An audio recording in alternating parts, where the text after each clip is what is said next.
Hai semua, saya Laki Halisha kelas A, No hadir 23, NIM 1410621001. Saya ingin menjelaskan analisis pemikiran dari berbagai tokoh pendidikan di Indonesia. Kiprah Ki Hajar di dunia aktivisme pendidikan nasional yang selalu mencoba melakukan perubahan sosial di tengah masyarakat secara langsung.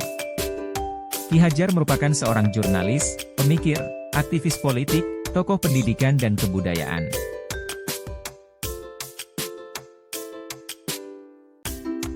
Beliau merupakan tokoh kunci, yang begitu berani melakukan transformasi sosial dan merespon segala permasalahan kontemporer yang ada saat ini.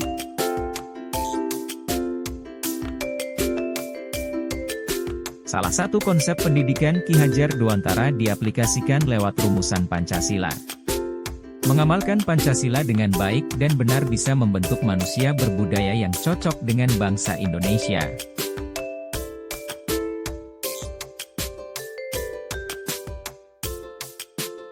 Dengan adanya pemikiran dari Ki Hajar Dewantara, memberikan pengaruh yang cukup besar bagi pendidikan Indonesia, di mana masih digunakan sampai saat ini.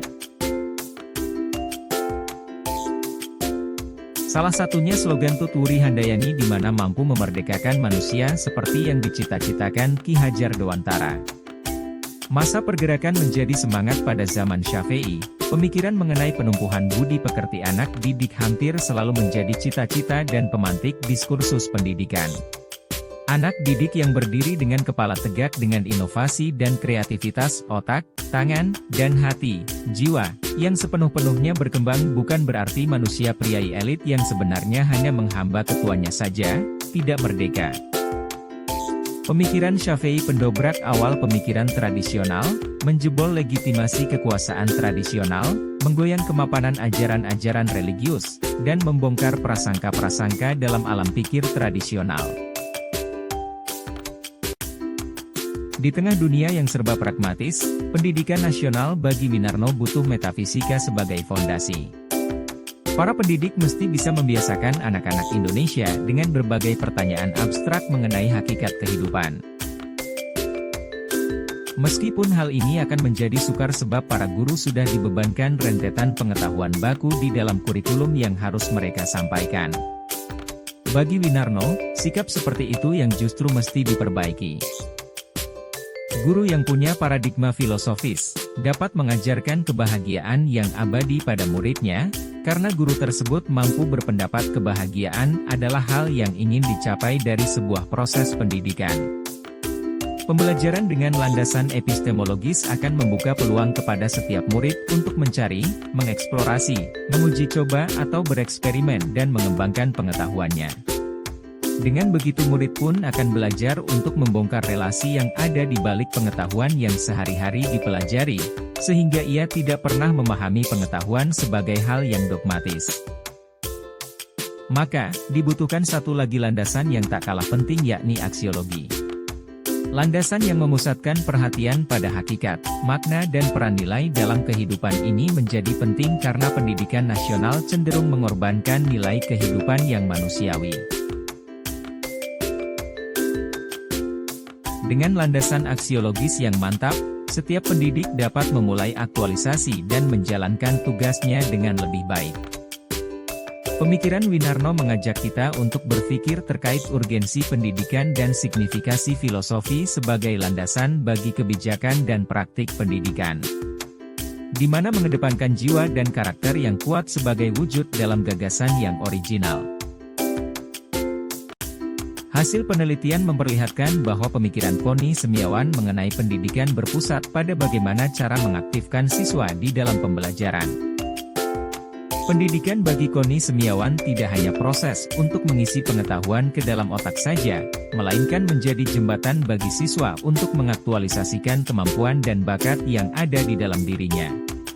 Oleh karena itu, suasana pendidikan berpusat pada keaktifan siswa dalam pembelajaran menjadi prasyarat terwujudnya hal tersebut karena sejatinya pendidikan bagi Koni Semiawan adalah proses dialektis bersama antara guru dengan murid untuk mencari sebuah pengetahuan. Konsep pendidikan Koni Semiawan berlandaskan pada pendidikan progresivisme.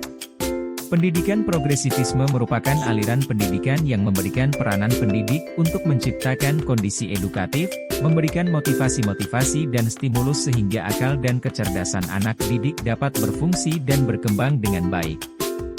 Selain itu juga, konsep pendidikan progresivisme berkaitan dengan konsep pendidikan holistik yang berdasarkan pada kemampuan, kebutuhan, dan pengalaman siswa. Gagasan pendidikannya mengenai keaktifan siswa di dalam pembelajaran ia tuangkan dalam suatu konsep yang disebut sebagai CBSA, cara belajar siswa aktif.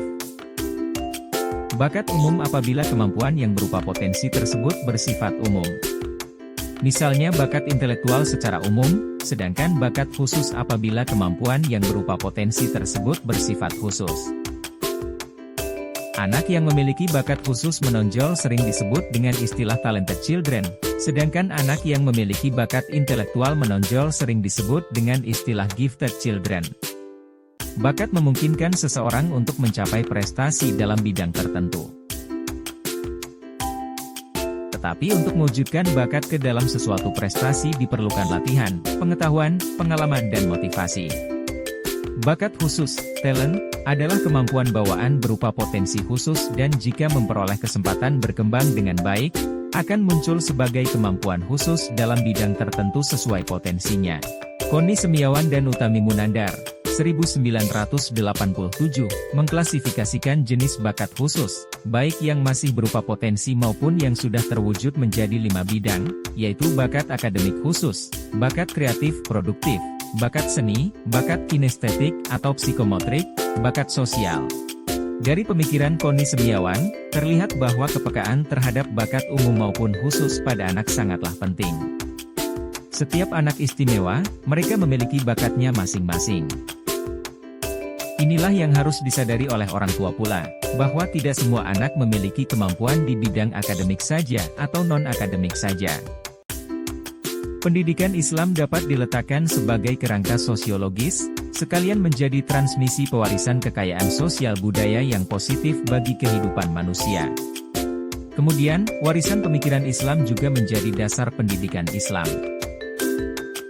Hasil pemikiran ulama, filsuf, cendekiawan muslim yang khususnya dalam bidang pendidikan, dijadikan rujukan penting dalam pendidikan Islam.